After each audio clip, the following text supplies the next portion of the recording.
மாயனூர் கதவணையின் கழுகு பார்வை காட்சிகளை தற்போது பார்க்கின்றோம். நீர்வரத்து அதிகரித்திருக்கிறது. இதனால் மாயனூர் கதவணையில் இருக்கக்கூடிய 100 மதகுகளில் 98 இந்த மதகுகள் வழியாக தண்ணீர் திறந்து வரக்கூடிய பிரம்மாண்டமான காட்சி, அகண்ட காவிரியை பார்க்கின்றோம்.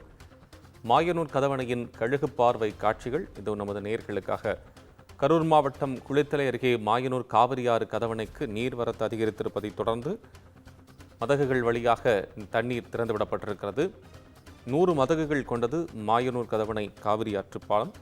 அதில் 98 மதகுகள் வழியாக தண்ணீர் திறந்துவிடப்பட்டிருக்கிறது. நீர்வரத்து தொடர்ந்து அதிகரித்து வரக்கூடிய சூழ்நிலையில் பொதுமக்கள் காவிரி ஆற்றில் இறங்கி குளிக்கவோ புகைப்படம் எடுக்கவோ ஆற்றுக்கு வர வேண்டாம் என்றும் சொல்லுகிறார்கள். தற்போது அந்த கழுகு பார்வை காட்சிகளை பார்க்கலாம்.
கரூர் மாவட்டம் குளித்தலை அருகே இருக்கக்கூடிய மாயனூர் காவிரி ஆறு கதவணை திறந்துவிடப்பட்டு கழுகு பார்வை காட்சிகளை பார்த்து கொண்டிருக்கின்றோம்.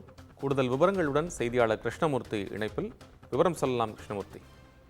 நிச்சயமாக கரூர் மாவட்டம் மாயனூர் காவிரி ஆறு கதவணைக்கு காவிரி ஆற்றிலிருந்து நேற்று இரவு 8 மணியை சுமார் 1,65,186 கன அடி நீர் வந்து கொண்டிருந்த நிலையில் தொடர்ந்து நீர்வரத்து அதிகரித்து தற்பொழுது 1,67,156 கன அடி நீர் வந்து கொண்டிருக்கிறது. மாயனூர் காவிரி கதவணையில் உள்ள 100 மதகுகளில் 98 மதகுகள் வழியாக காவிரி நீரானது 1,65,656 கன அடியும், தென்கரை வாய்க்காலில் 700 கன அடியும், கட்டளை மேட்டு வாய்க்காலில் 4 கன அடியும், புதிய கட்டளை மேட்டு வாய்க்காலில் 4 கன அடியும், கிருஷ்ணராயபுரம் கிளை வாய்க்காலில் 20 கன அடியும் என நீர் திறக்கப்பட்டுள்ளது.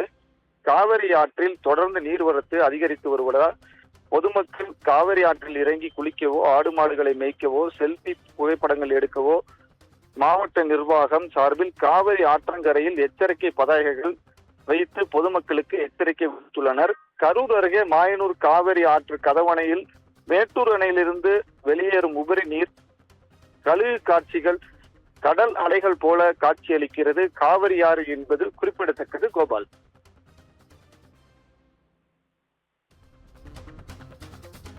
கிருஷ்ணமூர்த்தி, உங்களுடைய விவரங்களுக்கு நன்றி.